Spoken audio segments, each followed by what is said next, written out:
جس کی فضیلت دیگر نمازوں سے زیادہ ہے، اور اس وقت نمازی کو اپنے دین اور ایمان کی حفاظت اور تحفظ میں زیادہ محتاط ہونا چاہیے۔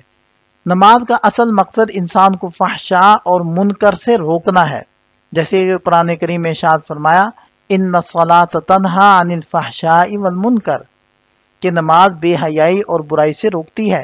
چونکہ نماز وسطیٰ سب سے زیادہ فضیلت والی نماز ہے، اس لیے اس کے بعد بدعنوانی یہ جھوٹا حلف کھانا زیادہ سنگین ہے اور دل کو زیادہ خراب کرنے والا سمجھا جاتا ہے۔ لہذا جو شخص عصر کے بعد جھوٹی قسم کھائے یا دوسروں کا مال کھائے، اس کا گناہ اور بھی زیادہ سخت ہے۔ فحلف لہ یعنی کوئی شخص کسی دوسرے سے سامان خریدتا ہے اور اس کے عوض ایک مخصوص قیمت ادا کرنے کا وعدہ کرتا ہے، لیکن وہ جھوٹ بولتا ہے۔ یہاں فحلف لہ باللہ کا مطلب ہے کہ خریدار نے اللہ کے نام پر قسم کھائی کہ اس نے اتنی قیمت دی ہے، جبکہ حقیقت میں اس نے کم قیمت ادا کی ہے۔ یہ عمل نہایت سنگین گناہ ہے، کیونکہ اس میں جھوٹ بولنا، اللہ کے نام کی قسم کھانا اور دوسروں کا مال ظلم و زیادتی سے لینا شامل ہے۔ اس لیے ایسے شخص کو سخت وعید سنائی گئی ہے۔ فصدقہ یعنی جس کے سامنے قسم کھائی گئی اس نے اسے سچا سمجھ لیا۔ وہو علی غیر ذالک حالانکہ حقیقت اس کے خلاف ہے، بلکہ اس نے اس قیمت سے کم میں خریدا جس قیمت پر یہ قسم کھا رہا ہے۔ یا کوئی شخص کسی امام یا حاکم سے صرف دنیاوی مفاد کے لیے بیعت کرتا ہے، اگر وہ امام اسے وہ دنیاوی چیزیں دے دے تو وہ اپنی بیعت پوری کرتا ہے، یعنی پوری اطاعت بجا لاتا ہے، حالانکہ اس کے ذمے ہر حالت میں اطاعت ضروری تھی۔ اور بخاری شریف میں ہے کہ اگر اسے اپنی پسندیدہ چیز ملے تو اطاعت کرتا ہے ورنہ نہیں کرتا۔ یہ حدیث متفق علیہ ہے، اور دیگر ائمہ حدیث نے بھی اپنی اپنی کتابوں کے اندر اس حدیث کو روایت کیا ہے، جس کی تفصیلات یہاں موجود ہیں۔ پہلا فائدہ یہ ہے کہ یہ حرکات ایمان کی تکمیل کے منافی ہیں، اس لیے انہیں ابواب الایمان میں ذکر کیا، کیونکہ خیر خواہی ایمان کی بنیادی شاخوں میں سے ہے، اور جو شخص ان اعمال کا ارتکاب کرتا ہے وہ خیر خواہی سے غافل ہو کر ظلم کا مرتکب ہوتا ہے۔ دوسرا فائدہ یہ ہے کہ جھوٹی قسم کھا کر دوسروں کو دھوکہ دینا سخت وعید کا سبب ہے۔ تیسرا فائدہ یہ ہے کہ امام کی بیعت کو توڑنا اور اس کی خلاف ورزی کرنا امت میں اختلاف اور فساد پھیلانے والا عمل ہے، جو ظلم، بدکاری اور انتشار کا باعث بنتا ہے، جبکہ بیعت کی پاسداری سے معاشرے میں امن و امان اور مال و جان کی حفاظت ممکن ہوتی ہے۔ وبه قال حدثني زهير بن حرب قال حدثنا جرير قال وحدثنا سعيد بن عمرو الأشعثي قال أخبرنا عبسر كلاهما عن الأعمش بهذا الإسناد مثله غير أن في حديث جرير ورجل ساوم رجلا بسلعة، ساوم بايع کے معنی کے اندر ہے۔ اس اسناد کے رجال 5 ہیں: زہیر بن حرب بن شداد الحرشی ثقۃ حافظ، دوسرے ہیں جریر بن عبد الحمید، تیسرے ہیں سعید بن عمرو العشاسی، چوتھے ہیں عبسر ابن القاسم الزبیدی ثقۃ۔ کلاہما کا مطلب ہے جریر اور عبسر، اور بہذا اسناد کا مطلب ہے وہی جو پیچھے اسناد گزر چکی ہے، اعمش عن ابی صالح عن ابی ہریرہ رضی اللہ عنہ، یہ والی روایت۔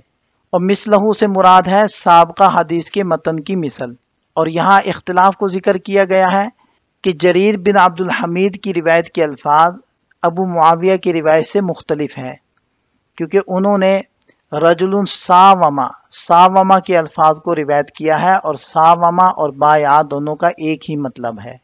وبه قال حدثني عمرو الناقد قال حدثنا سفيان عن عمرو عن ابي صالح عن ابي هريره رضي الله عنه قال اراه مرفوعا قال ثلاثه لا يكلمهم الله ولا ينظر اليهم ولهم عذاب اليم، رجل حلف على يمين بعد صلاة العصر على مال مسلم فاقتطعه وباقي حدیثه نحو حدیث الأعمش۔ اس اسناد کے رجال 5 ہیں: عمرو الناقد عمر بن محمد بن بوکیر الناقد ثقۃ حافظ، دوسرے ہیں سفیان بن عیینہ، تیسرے ہیں عمر بن دینار، اور بقیہ حضرات کا تذکرہ قریب میں گزر چکا ہے۔ یہ ان روایات سے حاصل ہونے والے چند فوائد کا خلاصہ ہے، اور یہاں بھی چند فوائد کو ذکر کیا گیا ہے۔ یہاں ہمارا سبق مکمل ہو جاتا ہے۔ ایک نظر خلاصے کو دیکھ لیں۔ یہ سبق سے متعلق چند سوالات ہیں، ان کے جواب تحریر کریں۔ ملتے ہیں نئے سبق کے ساتھ۔ اللہ تعالی ہم سب کا حامی و ناصر ہو۔ دعاؤں میں یاد رکھیے گا۔ السلام علیکم۔